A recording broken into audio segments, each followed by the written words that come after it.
세무사님, 우리가 이렇게 증여세라는 걸 내야 되는데 그걸 좀 적게 낼 수 있는 방법으로 부담부 증여라는 게 있다고 들었어요. 그게 어떤 건지 좀 설명 좀 해주세요. 사실 이거 용어 자체부터 좀 생소하신 분들도 네, 많으실 거예요, 사실은. 어려워요. 네. 이거 표현도 그래서 발음도 잘 못하세요. 부담부 증여 막 이러세요, 사실은. 부담이란 거를 같이 넘겨서 증여를 하겠다라는 게 부담부 증여인데 네. 제가 이제 예시를 드는 게 항상 이제 이겁니다. 10억 원짜리 이제 아파트가 있어요. 10억 원짜리 아파트를 그냥 순수 증여를 하게 되면 이 10억 원에 대해서 누진세율이 높지 않습니까? 네. 사실 1억 원까지는 10%, 그다음에 5억 원까지 20% 구간, 그다음에 5억 원 넘어가서 10억 원까지 30%, 네. 그다음에 10억 원 초과부터 30억 원까지는 40%. 이 증여세율이 초과 누진세율이 높거든요. 정말 많아. 네. 말 그대로 이제 부담부 증여는 세금을 분산하는 전략이에요. 그러니까 10억 원의 순수 증여라면 거의 증여세가 2억 2,500 뭐 이 정도 나오는데 예. 이 예를 들어서 이 아파트에 근저당권이나 네. 임대차 보증금이 6억 원이 설정되어 있다. 그러면 이 6억 원을 같이 넘길 때 이 6억 원은 결국 채무를 승계받는 거니까 네. 이 증여자 아버지 입장에서는 이걸 자식한테 팔았다고 보는 거예요. 그러니까 이 부분에 대해서는 양도소득세가 오히려 발생합니다. 예. 그러면 이제 무슨 이점이 있냐? 첫 번째로는 이 순수 증여를 받으면 증여세랑 그다음에 취득세를 자녀가 혼자 다 내야 돼요.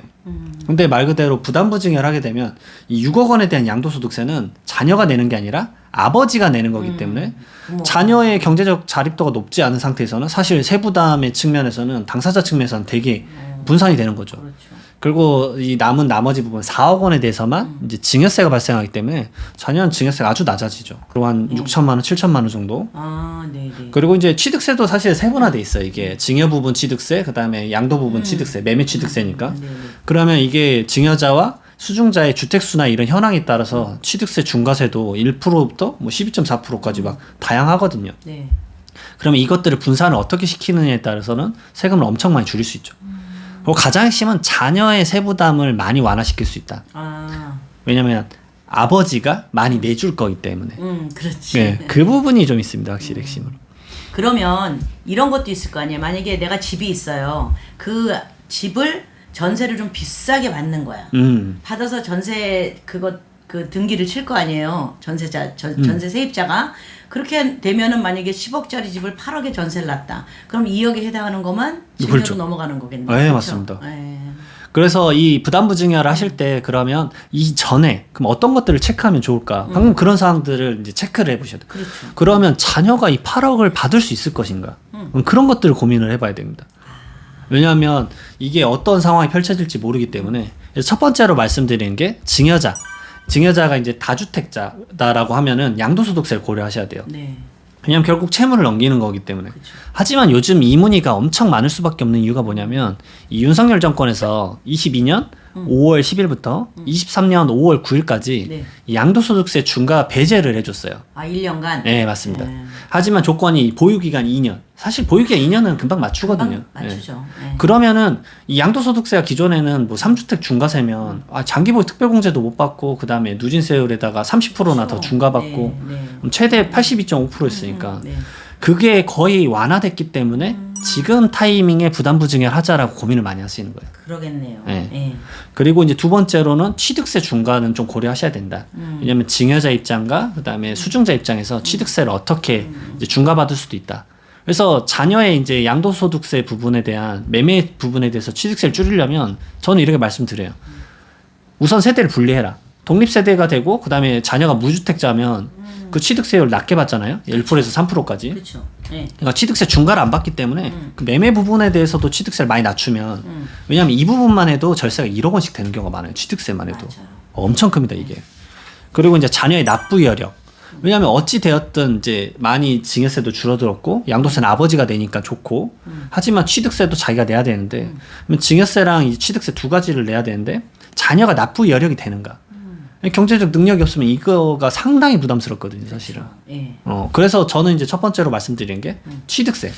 취득세를 그러면 부모가 주면 안 된다. 왜냐면 부모 세대가 똑같이 주면 그 중요한 부분에서 더 얹어져서 계산이 될 거니까 4억 원 플러스 취득세가 돼버릴 테니까. 그쵸. 네. 그럼 누진세율이 높아지니까. 그래서 제가 한번 말씀드리는 게 그럼 조부모한테 받아라. 아, 네. 집은 부모가 주고 세금은 할머니가 내주고 이렇게 맞습니다. 하라는 예. 거예요? 네. 그러면 이제 누진세율을 피할 수가 있죠. 그렇지. 예. 증여재산 공제 5천만 원은 부모와 조부모가 같이 쓰지만 네.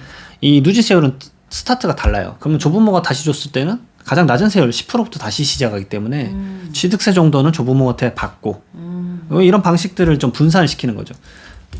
그 조부모가 꼭 계셔야 될 것 같습니다. 네. 그리고 이제 증여세 부분도 말씀을 드리면 증여세가 자녀한테는 사실 엄청 큰 금액일 수도 있어요. 그럼요. 예를 들어서 막 1억 8천이다. 그러면 자녀가 이 증여세를 이거 어떻게 내지? 그렇지. 이렇게 생각하시잖아요. 네. 근데 증여세 납부 방식 중에 연부연납이라는 게 있어요.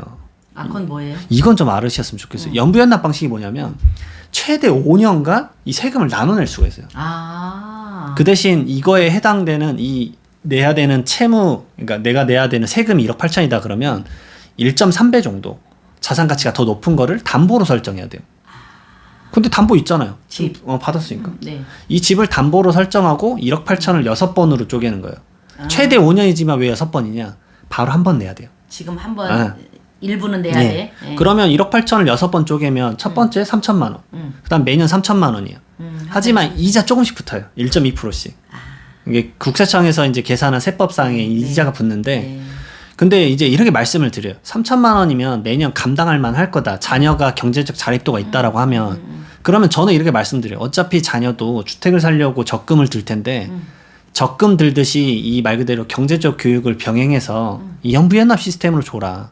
어찌됐든 어찌됐든 그럼 자녀가 자립도가 생기지 않냐 이미. 그렇죠. 근데 그걸 땡길 수 있지 않냐. 왜냐면 지금이야 약간 부동산이 조정장이지만 이게 5년 있다가 이 자산 가치가 얼마 될지 아냐. 그쵸. 그러면 그 추가로 생기는 모든 자산 가치의 상승분은 자녀가 다 취득하는 거니까. 거죠. 만약 시세 차익이 뭐 지금 뭐 한 10억이었다 하더라도 5년 후에 15억이 될 수도 있고. 맞습니다. 그렇죠? 그러면 그거 세금을 조금씩 내면서 내가 그 집을 갖게 되는 거잖아요. 맞습니다. 만약에 그 세금을 할머니가 좀 내주면 더 좋고 할머니는 할아버지가 내주면 없으신 분은 그냥 본인이 5년간 쫙 나눠서 내시면 될 것 같습니다. 막 좀 더 나아가면 자녀는 그러면 그 주택 받고 나서 1세대 1주택 비과세를 무조건 만들라고 하죠.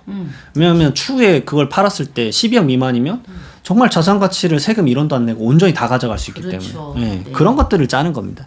그다음에 네 번째로는 이제 근저당권 승계가 가능한지. 아까 말씀하셨던 10억에서 8억 원에 예를 들어서 이제 임대차가 아니라 근저당이라고 가정을 해보면 부모님의 소득과 이 말 그대로 이 신용도에 따라서 8억이 가능했을 수도 있는 바지. 그렇지. 부모는 가능해. 자녀가 과연 이게 가능한가? 그걸 따져봐야 되는 거야. 그래서 이거는 세법 이외이지만 은행에는 무조건 이걸 체크를 해봐야 된다. 먼저 내가 아이한테 이렇게 줬을 때 이 아이가 이걸 그대로 받을 수 있느냐? 네, 맞습니다. 아니면 또 얼마를 또 갚아야 되는 맞습니다. 수도 있겠네요. 일부 변제가 생기는 경우도 있어요. 결국은 조건이 다 달라지고 그다음에 어떤 대출 시스템이었냐에 따라서 달라질 수 있기 때문에 그걸 알아보셔야 되는 거예요. 그런데 보통 아니 그 집이 10억짜리인데 그 뭐 8억 근저당 있는 거 그거는 누가 받든지 똑같은 거 아니에요? 이렇게 생각을 할 수 있어요. 약간 바뀔 수 있다. 왜냐하면 대부분은 바뀌지 않는데 요즘은 알다시피 LTV나 DSR 제도가 너무 자주 바뀌기도 맞아요. 하고 네. 은행에서도 이제 기준금리가 올라가니까 하다못해 이런 말도 할 수 있어요. 그러면 대출은 똑같이 승계되는데 금리는 달라진다. 그러니까 미리미리 그런 정보는 알고 있어야 돼요. 왜냐하면 자녀는 이 지금 말 그대로 증여세를 연부연납을 했으면 3천만 원씩 갚아야 되는데 금리가 얼마인지도 알아야 돼요. 네. 금리도 자기가 갚아야 되니까. 그렇죠. 이 거래 비용과 연관되는 거는 같이 다 확인은 해봐야 된다. 아니 그러면 그 부모한테보다 이자가 더 비싸질 확률이 많죠. 약간은 사실은 대부분 그렇죠. 그렇습니다. 예. 신용도가 다르기 때문에 어쩔 수 없죠. 그리고 이제 이것들을 다 아우르는 결국은 최대 절세가 되는 채무액을 찾아라. 결국 이 가족 간의 울타리 세금이기 때문에 아버지는 이제 말 그대로 자산의 처분 시점 끝이지만 이 자녀는 이제 스타트 지점이거든요. 그러면 끝까지 생각을 하고 그 다음에 어떻게 세금을 줄일까? 이 전체 세금을 줄일 것인가 아니면 아버지가 부담을 최대한 많이 하는 바로 갈 것이냐? 왜냐면 자녀는 여력이 없으니까. 그럼 양도소득세를 그냥 많이 내는 방향으로 채무를 최대한 끌어올릴 것인가? 이걸 이제 고민하시는 거죠. 그리고 이제 약간 주의하실 게 이제 채무의 사후 관리. 네. 왜냐하면 이 8억이 승계되면 자녀가 이 8억을 갚아야 돼요. 그게 핵심이에요. 네. 이거를 부모가 몰래 갚아주면 안 된다는 거예요. 조금씩 갚아주면 안 되나요? 안 돼. 네, 절대 안 돼. 이거를 이제 세무서에서 연마다 이걸 체크를 한다. 이걸 연마다 체크를 하기 때문에 이런 점을 좀 주의하셨으면 좋겠다. 얘가 얼마를 버느냐에 따라서 더 많이 갚으면 안 되는 거죠. 그렇죠. 결국은 본인이 이제 취하는 소득금액 증명원의 금액이 있는데 그 이상의 변제 능력이 생긴다 그러면 과세관청에서 좀 의심스럽게 볼 수 있고 그다음에 막 예를 들어서 임대차 보증금이 일시에 막 그 뭐 3억 5억 원이 나갔다. 그럼 자녀가 이걸 줄 수 있었을까? 그런 것들을 확인할 수밖에 없는 거죠, 사실. 그렇겠네요. 이게 사실은 증여세 세무조사 중에 유명한 사례 중에 하나고요. 그다음에 또 증여세 세무조사 몇 가지만 말씀을 드리면 두 번째로 이제 증여자가 그러면 자산을 어떻게 취득했느냐 이런 것도 사실은 봐요. 아, 내가 줬는데 내 자산을. 그렇죠. 10억 원짜리를 자녀한테 부담부 증여를 했는데 너는 어떻게 이 자산을 취득할 수 있었지? 라는 걸 보는 거죠. 그러면 증여자가 예를 들어서 이제 증여자가 또 증여를 받았을 수도 있겠지만 대부분 이제 소득 금액을 좀 누락을 했다거나 법인 대표인다거나 뭐 이런 경우가 좀 간간히 이제 밝혀지고요. 그 다음에 이제 가장 많이 발생하는 건 이제 재차 합산입니다. 왜냐하면 증여세법은 증여하고 나서부터 10년 이내에 재차 증여라면 다시 다 합쳐서 계산하거든요. 그러니까 예전에 냈던 증여세는 밑에서 빼주지만 누진세율이니까 예전에 10% 구간이었지만 이번에 또 증여를 해서 40% 구간이 됐다. 그럼 40% 구간으로 전체 다시 세금을 다시 계산하고 10%에 냈던 증여세를 빼주는 거예요. 그러니까 더 내야 돼요, 세금을. 더 내야 되네요. 네. 근데 이 10년을 기억을 못 하세요, 대부분. 못하죠. 1년 전도 기억 못해요. 그러니까 첫 번째로는 세무서에 신고한 게 있다. 그럼 세무서에 가서 서류를 떼보면 돼요. 근데 대부분 세무서에 당연히 신고를 안 하셨을 내역이 많기 때문에 그렇죠. 당연히 이런 것들은 합쳐질 수 있다라는 리스크를 판단하기 위해서 기존의 거래 내역, 하다못해 이제 금융거래 내역, 네 맞습니다. 통장 내역 무조건 체크해 보셔야 됩니다. 왜냐하면 증여재산공제 예전에 9년 전에 5천만 원 줬는데 거기다가 지금 부담부 증여 한 4억까지 추가되는 거 얹어진다 생각하면 그럼 4억 5천이면 세율이 달라지죠. 그렇죠. 세율이 달라지고 예전에 공제는 차치하고 더 세금을 많이 낼 수도 있기 때문에 그런 것들을 꼭 체크를 해보셔야 된다. 그러니까 이런 거를 체크를 안 하고 만약에 내가 유사시에 그냥 갑자기 어떻게 세상을 떴을 경우에는 아이들이 그만큼 더 뭐 당황하거나 세금을 왕창 맞을 수도 있겠네요. 그렇죠. 그때는 아예 상속으로 이제 넘어가 버리니까 미리 증여를 해서 나의 재산을 좀 분배하고 싶었는데. 그렇죠. 예. 그러면은 10년마다 한 번씩 내 재산이 어떻게 되나를 쫙 리스트를 작성을 좀 해두는 것도 괜찮지 않을까요? 그렇죠. 자산가분들은 진짜 자산 포트폴리오를 좀 짜놓으세요, 진짜로. 그리고 이제 시점마다 부동산 시장이 안 좋으면 이거를 유동성 높은 주식으로 바꾼다거나 다양한 플래닝을 또 짜볼 수도 있기 때문에. 그렇죠. 왜냐하면 한 60 넘고 70이 넘어가면 내가 사고를 당한다는 것도 있지만 갑자기 또 치매가 올 수도 있어요. 그 생각을 해야 돼요. 그리고 또 아파갖고 갑자기 또 이렇게 누워 있을 수도 있어. 그나마 말을 할 수 있으면 괜찮은데 말을 할 수 없으면은 그때는 아무것도 할 수가 없잖아요. 그러니까 한 60 넘고부터는 한 10년에 한 번씩은 내가 돈을 어디로 들고 놨는지는 좀 알아서 이렇게 A4 용지 한 장에 쭉 써놓으면 될 것 같아. 그냥 알아볼 수만 있게. 그럼 나중에 체크하기 편할 것 같아요.